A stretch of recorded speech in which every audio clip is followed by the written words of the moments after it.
To football and the kitchen sink. Get ready for in-depth conversation from the world of high school, college, and pro football. Plus some insight about the rest of the world. All this, along with some fun and humor along the way. Pull up a chair, grab a coffee or a beer, and join us. It's football and the kitchen sink. Here are your hosts, Coach Schuman and Coach D. Pascali. Well, I'm here. There's no Coach D today, so let me rearrange myself here. Coach D is getting ready for the winter snowstorm. He likes to do the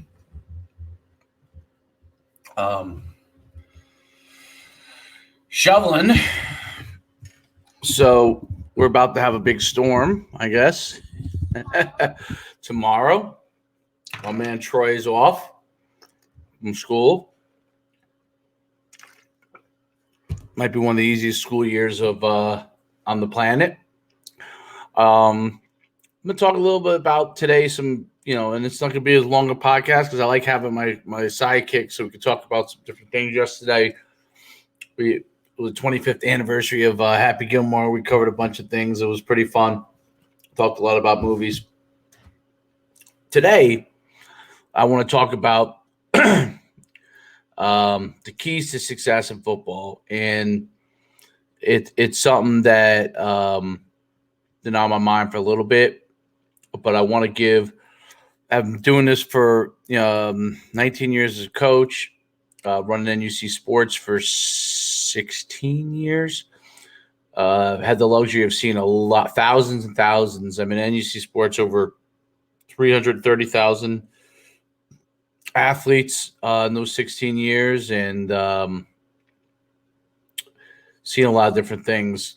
So I want to talk about some things that you really do to succeed, and it's important when you're playing a sport like football that. And then I'm going to take a lot of Q&A. Well, we already got. Yeah, thanks, Omar. It's good talking to you. Montel, we'll have you as a you come right on, man. Have you as a guest.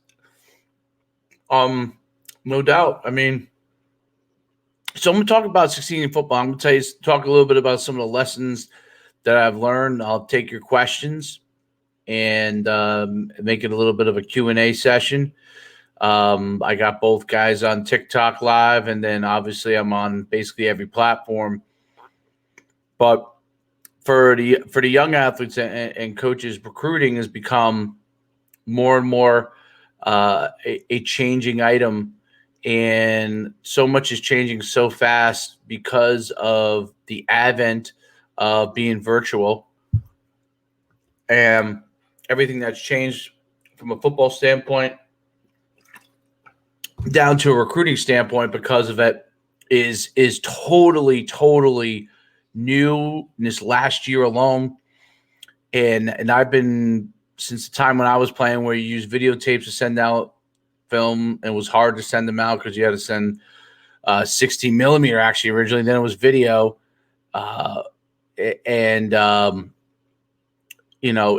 It's one of those things that recruiting has continued to evolve over the years. So first questions come in. Omar just asked it. How hard was it transitioning from a player to a coach? Well, in my experience, from being a player, I played all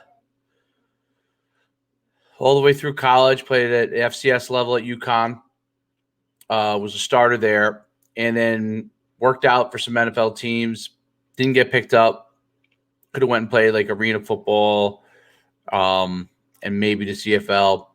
But I wasn't really interested in that route and went into the business world. But transitioning from a player to coach, when I went to coaching a few years later, the biggest thing that I had to understand from being a player to coach was really that it's no longer about what my experience was, but it was about the athletes that I was coaching and what their experience was and how to try to figure out and understand what helps motivating them and creates success for those athletes. And I had to get out of the me mentality of what I had to do to get better when I was a player and what I had to do for the team, but into a we and most importantly us mentality as a coach, where we had to figure out what was best for our players, for our coaches, trying to figure out what we could do to always constantly make them better. You had to go from focusing on your skill set to your mind, and really continue to improve that and understand the game. I mean, that's the key as a coach, to understand the game. So that's a big transition. Second question, and it was difficult in the beginning because you do think as a player and not as a coach. But once you get that and you get that feel of what it's like, you see your players succeed, your mindset changes. My opinion, in California, does it make sense, this is from Montel Allen, does it make sense to play in a 5-game football season for the class of 2021? Well, I think, Montel, great question. I don't know exactly what's going on in California, but if they could have spring football for those guys, I think, it'd be a welcome thing. Now, it would be different because a lot of players are going off to college and you might lose some guys, but for those guys, I think it stinks that they don't have a 2021 season. I don't know at this point what kind of season would be, but I don't think they shouldn't have. They should have played. Most places did, and now they're kind of in that 8-ball spot. California's a strange place with everything right now. So I don't know how exactly that would work.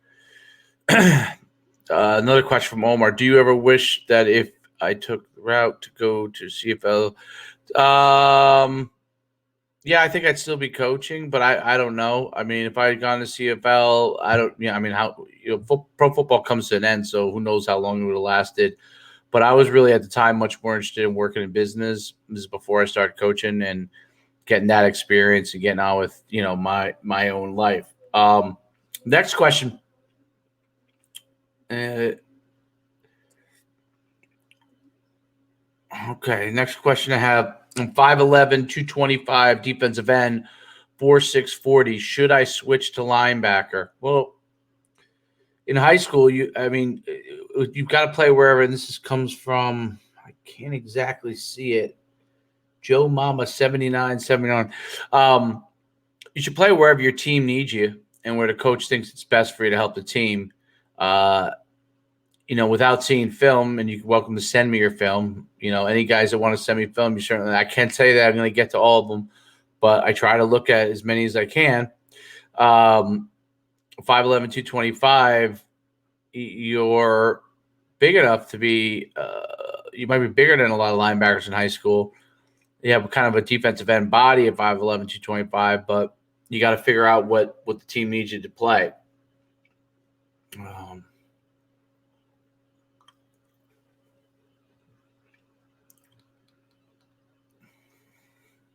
Hope that answers everybody's question there. So in football, on the field, you got to be someone who's resilient, who has work ethic, who has talent, and is getting inside the game. You've got to be doing things 24/7, thinking about what you want to do to improve as an athlete, as a student, and improve yourself in the game in order to be the best that you can. The whole goal is to be the best that you can from a football standpoint, to be the best athlete that you can, to be the best player and teammate that you can. And you got to figure out those things. It's not enough to just do what is the minimum required. If you want to play in college, that's a whole different level. You've got to do more than the minimum required. You've got to do over and above. And over above is key in order to be able to have an opportunity to succeed and to be a college player. See, a lot of people want to play in college. They think they want to play in college, but they don't know what it entails. And that requires hard work all the time. It's hard work. It's hard work. It's a lot of effort, and it requires a lot of sacrifice in order to be a great player and to be able to play in college. It's not for everybody. You got to be a dog. You got to be someone that wants to be great to be able to play in college. How can you read the defense as a quarterback like Tom Brady?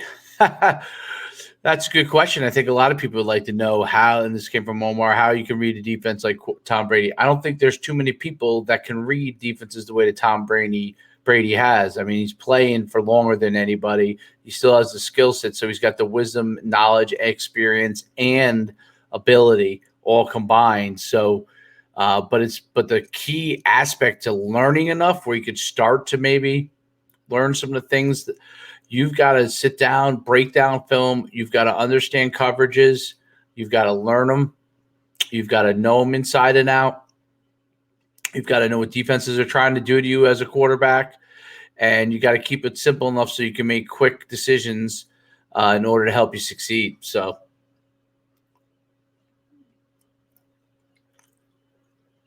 how do you increase? This comes from over on TikTok from Madden. How do you increase arm strength to throw the football farther for a QB? Well, there's a ton of exercises you can do now. So traditional strength training will help you squat, clean, bench. Okay, those areas are definitely. So you want to develop hip strength and flexibility, lower body strength, meaning thighs, glutes, hamstrings, and then arm strength, which is the finishing touch of your throwing, which is, shoulders, front and back, and on top, and then obviously some of your chest and tricep muscles. Okay. You want to do exercises with lifting to do that. But the other aspect is you want to get bands to work on the rotator cuff and develop the strength and flexibility and keep the rotator cuff tight. So as you get stronger, you can generate more velocity from your arm. Now, the key to throwing a harder ball is really your hips, your legs, your lower body, and being able to get them involved in your throwing and have the proper technique from that standpoint. That's a key aspect in being able to throw the ball really well. Hope that answers your question. Best things to have as a free safety from Clay. The best things that I'm assuming, Clay, you mean skill sets. Free safety's got to have the ability to understand where the ball's going in the passing game, the ability to fill the alleys in the run, and if a run breaks through the middle, to be able to make that tackle. They have to have the skill sets of a defensive back, a cornerback that can cover, and the tackling ability of a linebacker. You have to have speed. You have to have the ability to read very quickly and make decisions quickly, whether it's run or pass, so you can get involved in both either the run or pass game. Speed is always at a premium. Tackling ability, athletic ability, ball skills. Those are key parts to being a good free safety. Those are key aspects of it.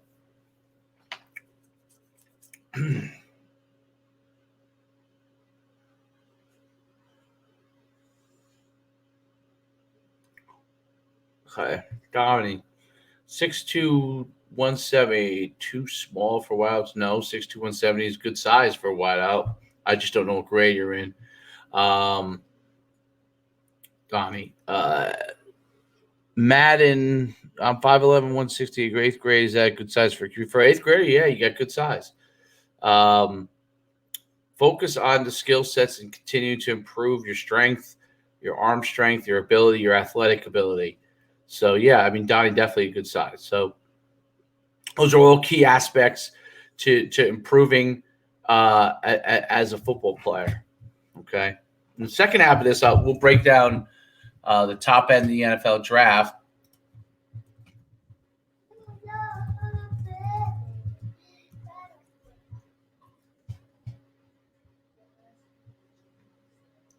If anybody has any other questions before I start, what do you remember about – I don't know who this is. What do I remember about coaching at Powell Park?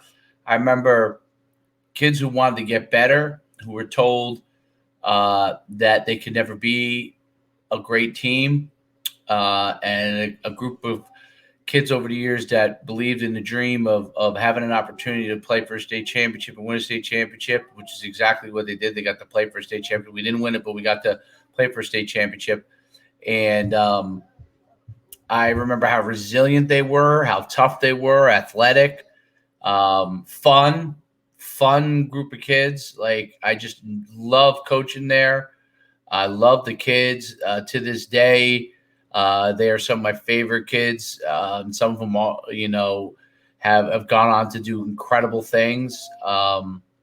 I love being a part of a coach in Powell Park Leonia kids, and their personalities were great. They know how to make me laugh, and we had a ton of fun, and we built something special there from the ground up. It's something that I'll always remember. It's definitely some of my favorite times as a coach, and because I was also growing as a coach at that time and really kind of growing my own career at the same time that those guys were reaching for the stars. It was great. I love coaching there. What should I? All right, so let me go back here a little bit here. Do you condition a lot in college practices? Well, when I was in college, we did. Now the pace of the offenses and defenses are much faster, so a lot of it's done within the sequence of your practices. They have a super high pace. That was one of the things I remember from moving from offense to defense. The speed at defense, you had to be able to move the whole entire practice, which was the first time I did. That was tough. But then when you get used to it, obviously in the off season, you're definitely doing a ton of conditioning and strengthening and winter workouts, which take place in February. You could do a ton of conditioning. A lot of the college athletes would be doing that now. And then, even spring ball, you're doing some conditioning this summer. You absolutely are. What should I be able to do to be able to read defenses? I missed that one there. Such as, well, you got to get on the board and learn with each defense as a quarterback what the holes are in the defense and what route combinations take advantage of certain coverages. That's key. To know what the defense is doing and trying to do to you and what the avenues are to be able to coach, to be able to complete the pass. That's an important part, and what the right plays are for each situation or coverage. One more question. I'm a 5'5" running back, class 2023 at Powell Park. Okay. Is there any way I could use my small size and speed as an advantage? Yeah. I mean, we used to have a ton of guys that were smaller. Being able to, it depends on, I don't know, your running back, find the holes and sprinting through it, changing direction, exploding, getting downhill. There's a lot of things you can do as a running back to continue to improve. And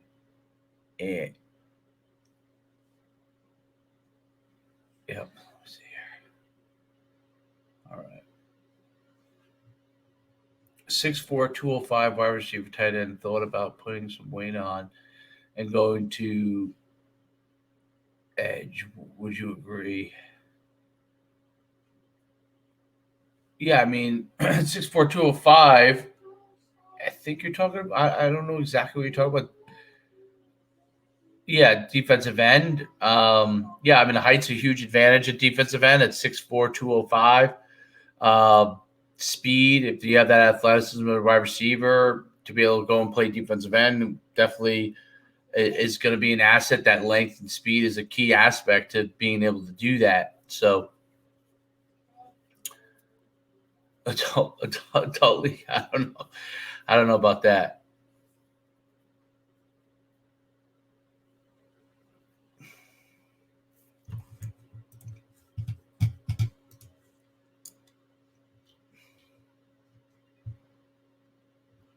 Coach, what should I do to get faster?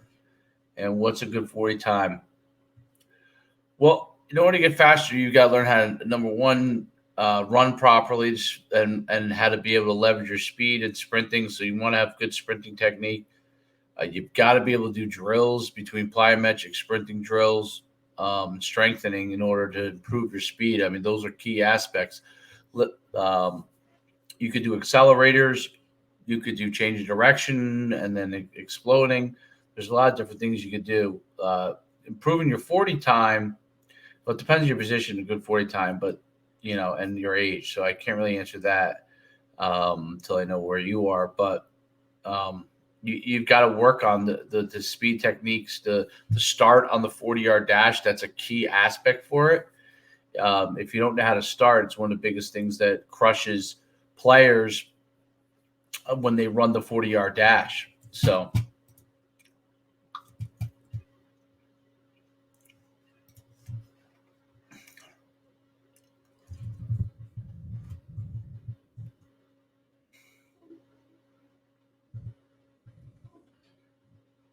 What's going on, Michael? Yesterday, Luke Krause, 31, he won a T-shirt. There is no off-season T-shirt. If again, I'll give away a T-shirt. There is no off-season. 2, if you give the most likes and gifts or whatever on here, we'll give away a shirt to somebody, and we'll get you. You can just, I'll tell you you won, and you can DM me your information. We'll send it out to you. We gave a bunch of shirts away yesterday on Twitter with our Happy Gilmore. Happy Gilmore, you can sending great sports movies, and if I said it was legit, you got it. So, any other questions you could get, send any gifts and hearts and or whatever the heck they are our way, and the person that starts to send the most will get a gift. All right, we're gonna move on to the NFL draft. So, the way that it seems to be a slam dunk that Trevor Lawrence is going to be number 1. I thought his pro day was pretty good, but obviously he doesn't, shorts and a t-shirt, so who really knows? So he's solidified. He's number 1. That's a slam dunk. That's going to go Jacksonville Jaguars. Urban Meyer needs a big-time player like that. They've got a lot they got to work on, the Jacksonville Jaguars, so this draft is going to be key for them, and it all starts with Trevor Lawrence. Trevor Lawrence played at the NUC All-American game when he was in 8th grade, I believe it was. So Trevor Lawrence is an NUC Sports alumni amongst many, many, many of the top players from around the country. So then you got the Jets. Will they take Zach Wilson? Zach Wilson has shown that dual threat ability. He led BYU.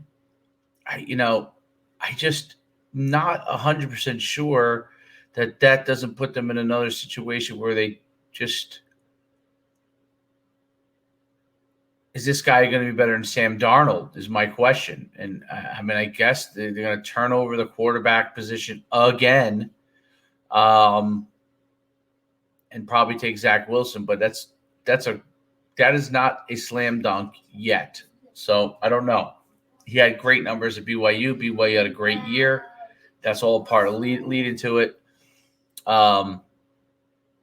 Then who people project to go next is kind of interesting. I see like the Dolphins, some people talking about Jamar Chase. I think that could be a pick right there. He's a great receiver. He opted out, I believe, this year with LSU. The Dolphins could use another playmaker. And number 4, Falcons, I think, will go with Fields. I don't know. Again, Fields looked really good throughout the year. Is he a slam dunk? I'm not sure. But, yeah, they need a quarterback. The Bengals, who they go and choose here is going to be interesting. Do they go with a Penei Sewell tackle from Oregon? Do they choose Kyle Pitts, tight end from Florida, who's out of this world tight end? Out of this world. So I don't know. I think the Bengals, they have to shore up the line. That's the first thing to protect Joe Burrow. So probably see somebody go there. The Eagles, they have Kyle Pitts. I don't know if Zach Ertz is going to be there next year, so that could be an issue. Quarterback's an issue. I don't know. I don't know why you would choose another tight end there unless they're going to lose Ertz. The Detroit Lions, who they decide to go with, they could be losing a QB. Could they move up to get Fields? I don't know. As an insurance policy of who they got, is Goff the answer? If so, then they're going to go with maybe a defensive player like Micah Parsons or Caleb Farley, a cornerback, Patrick Surtain, one of those guys. I don't know. They're up in the air. The Panthers, if they don't get Deshaun Watson, could end up with Trey Lance. North Dakota State, again, a guy who shows potential, didn't have a season this year. Quarterback's an interesting position. There's four guys that are going to go, maybe 5 in the first round.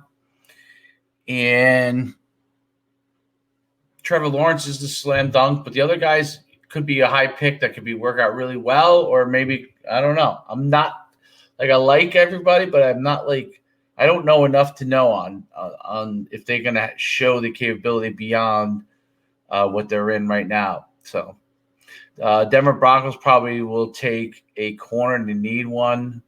So you could expect maybe Caleb Farley, Virginia Tech, or Patrick Surtain.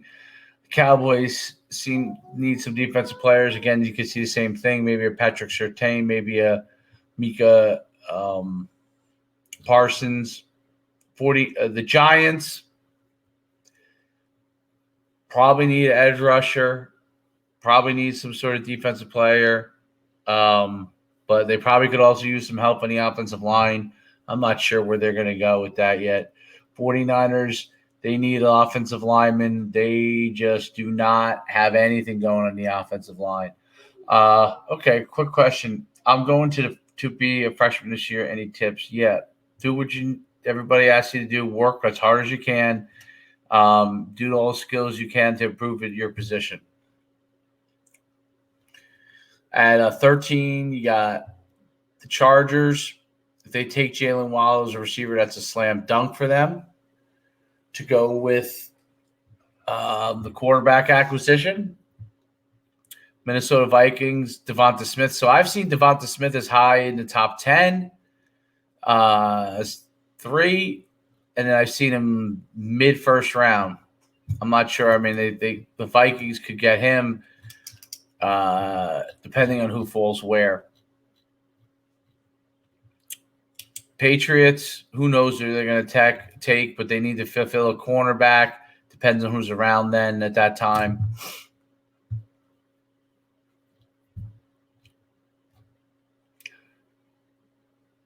The Cardinals, they need a lineman, more linemen for their quarterback.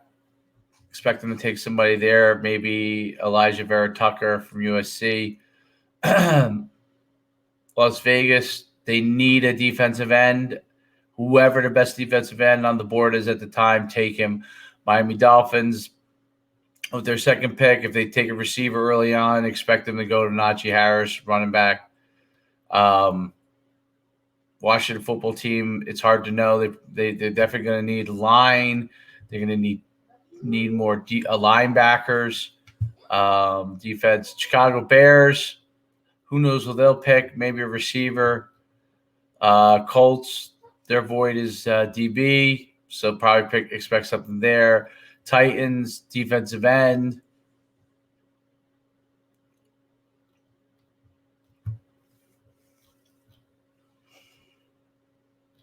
The question then becomes, which quarterback goes when? It'll probably be, if you go to quarterbacks, it's going to be first is going to go Trevor Lawrence, as far as from a quarterbacks, the top 5 guys. The second guy, Justin Fields could have been that second guy, but just, I guess, the performance in the playoffs ends up hurting them there. So, all right, I got to jump off here for a little bit, guys. I'll come back on.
Good.